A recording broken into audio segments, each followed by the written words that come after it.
और बिलावल भुट्टो जरदारी की जेर सदारत पीपल्स पार्टी की सेंट्रल एग्जीक्यूटिव कमेटी का इजलास इस वक्त जारी है।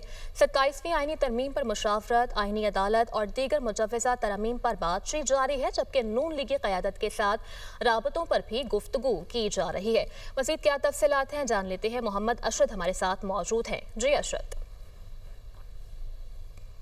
जी बिल्कुल, देखें, मुजव्वज़ा 27वीं आईनी तरमीम के हवाले से गुज़िश्ता रोज़ होने वाला पाकिस्तान पीपल्स पार्टी की सेंट्रल एग्जीक्यूटिव कमेटी का इजलास जो मौखर हुआ था वो आज फिर जो है वो शुरू हो गया है। गुज़िश्ता रोज़ इजलास में जो पीपल्स पार्टी की जानिब से सख्त स्टांस लिया गया था कि वो सूबाई मुख्तारी और इसके अलावा NFC के ऊपर किसी भी किस्म का कॉम्प्रोमाइज़ नहीं करेंगे, और उन्होंने इन दोनों शिकों को जो था वो मुकम्मल तौर पर पाकिस्तान पीपल्स पार्टी की सेंट्रल एग्जीक्यूटिव कमेटी ने इसको मुस्तरद किया था। जबकि आर्टिकल 243 के हवाले से उसको जो था वो उसकी तौसीक जो थी वो सेंट्रल एग्जीक्यूटिव कमेटी की जानिब से की गई थी। आज के इजलास में जो आईनी अदालतों के हवाले से जो है वो डिस्कस किया जाएगा। इसके साथ साथ इलेक्शन कमीशन और दीगर जो शिकें हैं जो गुज़िश्ता रोज़ जिनके ऊपर सेंट्रल एग्जीक्यूटिव कमेटी के इजलास में बातचीत नहीं हो सकी थी, आज उनके ऊपर फाइनल डिसीजंस जो हैं वो पीपल्स पार्टी की सेंट्रल एग्जीक्यूटिव कमेटी की जानिब से लिए जाएंगे। जबकि इसके साथ साथ जो पाकिस्तान पीपल्स पार्टी के और नून लीग के साथ जो भी उनके रहनुमाओं के दरमियान